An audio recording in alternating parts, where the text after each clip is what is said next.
रामनवमी की मैं पूरे देशवासियों को हार्दिक शुभकामना देना चाहूँगा। आज इस देश में एक ही साल में तीसरी दीपावली मनाई जा रही है। एक तो जो हमारी दीपावली और दूसरी 22 तारीख को भगवान श्री राम का जब मंदिर की आदरणीय प्रधानमंत्री जी के कर कमलों द्वारा जहाँ पर प्रतिष्ठा हुई थी उस दिन, और आज रामनवमी का जो धूमधाम से पर्व मनाया जा रहा है।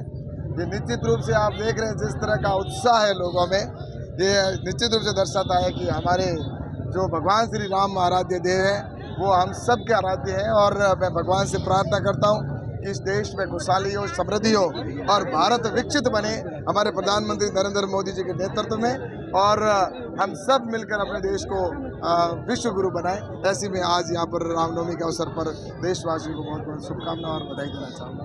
26 अप्रैल को चुनाव है, यहाँ त्रिकोणीय मुकाबला कैसे देखते हैं आप? ऐसा है कि आप सब देख रहे हैं कि सभी राममय हो चुके हैं लोग, भगवान श्री राम के प्रति जो श्रद्धा है और नरेंद्र मोदी जी के विकास को देख रहे हैं। प्रधानमंत्री नरेंद्र मोदी जी ने तो देश में विकास कराया है, और जो यहाँ बाड़मेर जैसलमेर में जो विकास हुआ है, इसलिए नरेंद्र मोदी प्रत्येक व्यक्ति के दिल में बसे हुए हैं। इसलिए मैं सोचता हूँ कि पिछली बार से भी अधिक मार्जिन के साथ में जनता के आशीर्वाद से यहाँ की सीट भी आएगी, और राजस्थान में 25 की 25 सीटें भारतीय जनता पार्टी। आपका मुकाबला किससे है, निर्दलीय से या फिर कांग्रेस से? मैंने कहा ना कि यहाँ पर एक तरफा भारतीय जनता पार्टी के पक्ष में माहौल है, और जनता आम जन का मानस एक ही है कि प्रधानमंत्री नरेंद्र मोदी जी को तीसरी बार प्रधानमंत्री बनाना।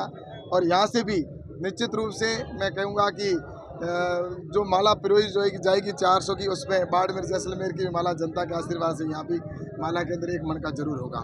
रविंद्र सिंह भाटी का एक आरोप है कि भाई जब तक मैं बीजेपी का समर्थन मांग रहे तब तक ठीक था, अब मेरे ऊपर टैग लगा दिया देशद्रोही का। ऐसा है कि टैग किसने? भारतीय जनता पार्टी ने कोई टैग नहीं लगाया। वो तो सोशल मीडिया पे मैं भी देख रहा हूँ, जो सच्चाई है वो जनता के सामने है, और जनता क्या होगा भविष्य का मुझे इसके बारे में ज़्यादा कुछ नहीं कहना है। बस मैं तो ये कहना चाहता हूँ कि जनता के सामने जो चीज़ें हैं वो है। बाकी भारतीय जनता पार्टी ने कोई किसी के ऊपर आरोप नहीं लगाया। वो तो खुद के, अगर कोई ऐसे लोगों से संबंध होंगे तो हमें तो पता नहीं है, इसके बारे में मेरे को खुद जानकारी नहीं। आप क्या देखते हैं उसको, जो आपने देखा सोशल मीडिया पर? अगर सोशल मीडिया पे जो सच्चाई है अगर वो है तो निश्चित रूप से मुझे इससे ज़्यादा दुख नहीं हो सकता कि इस प्रकार के लोगों से मुझे लगता है कि संबंध रखना किसी भी व्यक्ति के लिए जो देश को तोड़ने वाली ताकत है तो उसके लिए दुर्भाग्यपूर्ण है।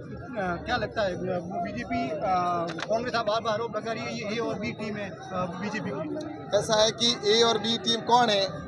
आपको पता है कि पिछली बार भी यही स्थिति थी कांग्रेस के अंदर। ये कांग्रेस की बी टीम है, जो वोट जा रहे हैं डाइवर्ट हो रहे हैं वो उन्हीं के वोट हो रहे हैं। इसलिए कांग्रेस और दूसरे जो पार्टी निर्दलीय जो भी है वो एक दूसरे की ए बी टीम है, और उन्होंने इसीलिए ये सारी की है। तो मुझे लगता है भारतीय जनता पार्टी का वोट जो है वो जो पिछली बार जो टीम है जब 3,25,000 से अधिक जीता था, तो वो सारे वोट आज भारतीय जनता पार्टी के साथ है। इसलिए ए भी वही है और वही एक भी का दूसरे के ऊपर आरोप लगाते हैं। मुझे लगता है जनता ने आशीर्वाद प्रधानमंत्री नरेंद्र मोदी जी को देने का ठान लिया है, और निश्चित रूप से कमल के फूल पर वोट देके यहाँ से जीता गया। मोहित सिंह डोटासरा का एक बयान है कि यहाँ बाड़मेर में मौर्य बोलने वाला है। अब उनके तो बोल चुके हैं आज से 3 महीने 4 महीने पहले ऐसे मौर्य बोले कि अब आने वाले कई सालों तक मैं सोचता हूँ कि वो इंतज़ार करेंगे कि मौर्य है कहाँ। तो इसलिए मुझे लगता है कि यहाँ तो भारतीय जनता पार्टी और नरेंद्र मोदी जी की सरकार केंद्र में बन रही है, और यहाँ पर राजस्थान में 25 की 25 सीट भारतीय जनता पार्टी की आ रही है। मौर्य बोलने वालों के तो बोल चुके हैं, और आगे भी इस तरह की बातें कर रहे हैं, उनके और ज़्यादा आगे बोलते रहे। कांग्रेस का आरोप है कि यहाँ पर पिछले 10 सालों में कुछ भी काम नहीं हुआ, कैलाश जी ने कुछ भी नहीं, सिर्फ बातें की है। आप मुझे बताइए, नरेंद्र मोदी जी ने जो काम किया, जनता मोदी मोदी कर रही है, बच्चा भी मोदी कह रहा है, बुजुर्ग भी मोदी कह रहे हैं, महिला भी मोदी कह रही है, युवा मोदी कह रहा है। तो मोदी जी के काम है वो मेरे खाते में नहीं जाएंगे तो किसके जाएंगे? मैं सांसद हूँ, इस नाते जो भी केंद्र सरकार के काम हुए हैं वो निश्चित रूप से मैंने करवाए। इसलिए जनता को अच्छे से पता है, ये सिर्फ विपक्ष का लोगों के ऊपर आरोप लगाना। अगर राज्य सरकार के जो अगर काम होते हैं, क्या विधायक उसका क्रेडिट नहीं लेता है? विधायक करवाता है। तो सांसद केंद्र के नरेंद्र मोदी जी के जो काम है वो सांसद के ही खाते में आएंगे। इसलिए जनता मेरे साथ है, ये सिर्फ विपक्ष का एक निराधार आरोप है, और जनता अच्छे से जानती है, और इसीलिए जनता नरेंद्र मोदी जी के साथ है।